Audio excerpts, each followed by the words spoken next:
Long ago, in the 1400s, in a land called Wallachia, which is now part of Romania, a boy was born who would grow up to be one of the most feared rulers in history. His name was Vlad III, but the world remembers him as Vlad the Impaler, a man whose favorite way of punishing enemies was by slowly driving sharp wooden stakes through their bodies. But before Vlad became a monster in the eyes of many, he was just a boy born into a world full of danger, betrayal, and war. Vlad was born around the year 1431. His father was a powerful man named Vlad II Dracula, and he was a prince who ruled Wallachia.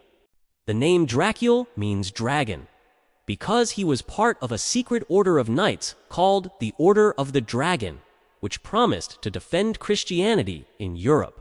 Since Vlad was his son, people called him Dracula, which means son of the dragon. But young Vlad's life was never peaceful. Wallachia was caught between two mighty powers, the Ottoman Empire in the south and the Kingdom of Hungary in the north.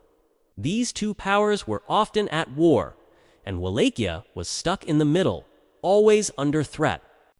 When Vlad was still a boy, his father made a dangerous political decision. To keep peace with the powerful Ottoman Empire, he sent his two sons Vlad and his younger brother Radu as hostages to live in the Ottoman court. The idea was that the Ottomans would not attack Wallachia if the prince's sons were in their care, but it was still a kind of prison. During these years, Vlad lived far from home, surrounded by people who spoke a different language, followed a different religion, and often looked down on him. Some stories say he was treated well, given a good education, and taught how to ride, fight, and lead. Others say he was beaten, insulted, and even tortured. Whatever the truth was, one thing is certain: those years shaped Vlad into a cold, calculating, and dangerous man. Meanwhile, back home, things were falling apart. While Vlad was still in Ottoman hands, his father, Vlad II, was betrayed and murdered. His older brother Mircea was tortured and buried alive by rival nobles called Bozars, who ruled the land behind the scenes. These powerful families didn't like Vlad II and wanted someone else in charge. When Vlad heard the news of his family's murder, something changed inside him. He would never forget and never forgive those responsible. From that moment on, he burned with one desire: to take back his father's throne and punish those who betrayed him. In 1448, after being released by the Ottomans, Vlad returned to Wallachia and briefly became prince. But his rule lasted only 2 months. His enemies forced him to flee. For the next few years, he wandered through different lands, looking for allies, building support, and waiting for the right moment to strike. This was a time of constant war and shifting loyalties. Vlad learned how to survive, how to make deals, and most importantly, how to plan revenge. In 1456, after many years of waiting, Vlad got his chance. With help from Hungarian allies, he returned to Wallachia and defeated the ruler who had taken his place. Vlad killed him in battle and finally became prince again. But Vlad didn't just want to rule, he wanted total control. He didn't trust the boyars who had betrayed his father. He didn't trust the nobles who played both sides. He wanted to cleanse the land of all traitors, liars, and enemies, and he would do it in the most horrifying ways. Shortly after taking power, Vlad invited hundreds of boyars to a feast at his court in Targovik, the capital. They thought it would be a celebration. It was a trap. Vlad had them arrested on the spot. Some were stabbed, others were impaled, where victims were forced onto sharp wooden stakes driven through their bodies. It was a slow, painful, and terrifying way to die. The lucky ones died in minutes. The unlucky ones lived for hours or even days. Those who weren't killed were forced to march for miles into the mountains and build a castle for Vlad with their bare hands. Oh, many of them died of exhaustion, hunger, or cruelty before the work was done. That Castle Poinari fortress became one of Vlad's strongholds. This act sent a clear message to all of Wallachia: betray Vlad, and you will suffer. From that point on, Vlad ruled with an iron fist. He created strict laws, and anyone who broke them, no matter how small the crime, faced brutal punishment. Thieves were impaled, dishonest merchants were boiled alive. He even punished poor people who he thought were lazy or dishonest. One famous story tells of a golden cup Vlad placed in the center of a public fountain. It stayed there, untouched, because no one dared steal in his land. In another story, a foreign ambassador visited Vlad and refused to remove his hat in the prince's presence. Vlad ordered that the man's hat be nailed to his head, saying, "You will never remove it again." It wasn't just criminals or nobles who lived in fear. Everyone did. Vlad believed that terror kept people in line, and so he made fear part of everyday life. Oddly enough, this terrifying rule brought some peace to Wallachia. With the Bozars weakened, there was less civil war. Trade improved because roads were safe from robbers. Poor people were no longer taxed unfairly by the nobles. But the price of that peace was unimaginable cruelty. In one of the most horrifying acts of his reign, Vlad impaled thousands of people on the outskirts of his capital. It was said that entire hills and roads were lined with dead bodies on stakes, stretching as far as the eye could see. The land was quiet, but it was quiet like a graveyard. By the late 1450s, Vlad had made many enemies. The boyars who survived his purges wanted revenge. The nobles in nearby kingdoms feared his growing power. And most of all, the Ottoman Empire, who once protected him, now saw him as a threat. Vlad had stopped paying tribute. He had killed Ottoman envoys. He was daring the most powerful empire in the world to come for him. They would. But Vlad wasn't afraid. He was ready for war, and the horrors he had already committed were only the beginning. Vlad the Impaler had risen from a hostage boy to a brutal prince. His thirst for revenge had shaped him into a ruler who used fear, pain, and death to control his kingdom. Wallachia, once a land of chaos, was now a land of order held together by terror and soaked in blood. But greater battles were coming. By the early 1460s, Vlad the Impaler was firmly in control of Wallachia, ruling through fear, violence, and absolute power. His brutal punishments had wiped out rebellious nobles and created a strange kind of peace where crime was rare, but terror was everywhere. However, outside his borders, a much bigger danger was growing. The Ottoman Empire. The Ottomans, led by the powerful Sultan Mehmed II, had become one of the strongest empires in the world. They had conquered Constantinople, the great city of the East, and now controlled huge parts of Europe and Asia. Wallachia was a small but important land caught between giant powers. The Ottomans wanted it under their control, and Vlad's refusal to submit made him their enemy.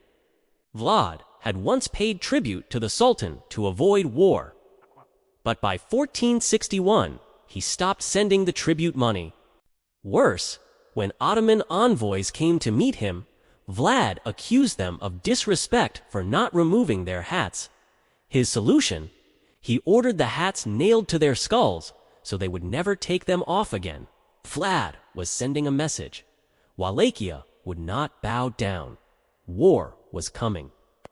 In 1462, Sultan Mehmed II gathered an enormous army, some say over 100,000 soldiers, and marched toward Wallachia. Vlad had only about 30,000 fighters to defend his land, and most of them were peasants, not trained soldiers.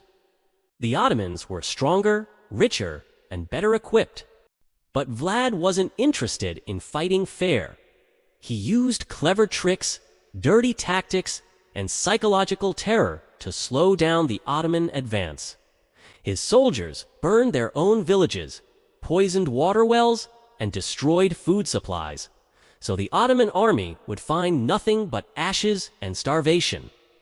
Every time the Ottomans tried to rest, Vlad's forces attacked in the dark, like ghosts in the night. Vlad knew he couldn't win in open battle, so he fought with fear. The night attack at Targovekt. One of Vlad's most famous moments came in the night attack at Targovekt. On the night of June 17, 1462, Vlad led a surprise raid deep into the heart of the Ottoman camp. Disguised in stolen enemy uniforms, his men crept in silently, waiting until most soldiers were asleep. Then all at once, they struck fires lit up the camp, swords slashed through tents, and chaos exploded. Vlad's goal was to kill the Sultan himself and end the invasion in one stroke. Though they failed to reach Mehmed II, Vlad's army killed thousands of Ottomans and caused panic and confusion. The Sultan survived, but the attack terrified his men. The Ottomans had never faced such a fearless and cruel enemy, but Vlad saved his most terrifying move for when the Sultan's army reached the outskirts of Targovekt, Vlad's capital city. There, they found a sight so horrifying that even hardened warriors were shaken. Stretching for miles along the roads and fields were tens of thousands of impaled corpses, men, women, and children, all mounted on long wooden stakes, rotting in the summer sun. Some were already dead, some were still dying.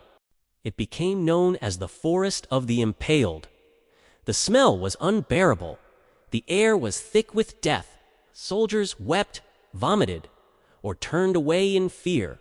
Even Mehmed II, one of the most feared rulers in the world, was stunned by the cruelty. The Sultan looked at the grim forest, realizing that to take this land, he would have to face a man willing to do anything to win. The Ottomans soon decided to retreat. Vlad had achieved the impossible. With far fewer soldiers, he had stopped one of the greatest military powers on earth, using terror as his most powerful weapon. But while Vlad had won the battle, his victory came at a terrible cost. His own people were growing tired of his brutality. The boyars he hadn't killed still hated him, and many ordinary villagers feared him as much as they feared the Ottomans. To make matters worse, his own younger brother, Radu the Handsome, was now leading an Ottoman-backed army. Many Wallachians preferred Radu, who was seen as kinder and more willing to cooperate with the Ottomans. As Radu's forces advanced, Vlad found himself with fewer and fewer allies. His people abandoned him. His soldiers deserted. Eventually, Vlad fled to Hungary, seeking help from the Hungarian king, Matthias Corvinus. Instead of offering him an army, the king imprisoned Vlad. For 12 years, Vlad sat in prison while Radu ruled Wallachia. The prince, who had used terror to rise to power, now sat forgotten in a foreign cell. Years later, in 1475, the political landscape changed again. The Hungarians released Vlad from prison, hoping to use him against the Ottomans once more. With help from Hungary and Moldavia, Vlad managed to regain the throne of Wallachia for a third and final time. But his return was brief. In early 1477, during a minor battle against enemies still loyal to the Ottomans, Vlad was killed. Some say he was slain by enemy soldiers. Others whisper he was betrayed and murdered by his own men. No one knows for sure where his body ended up. Some believe he was buried at Snagov Monastery, but his grave has never been truly confirmed.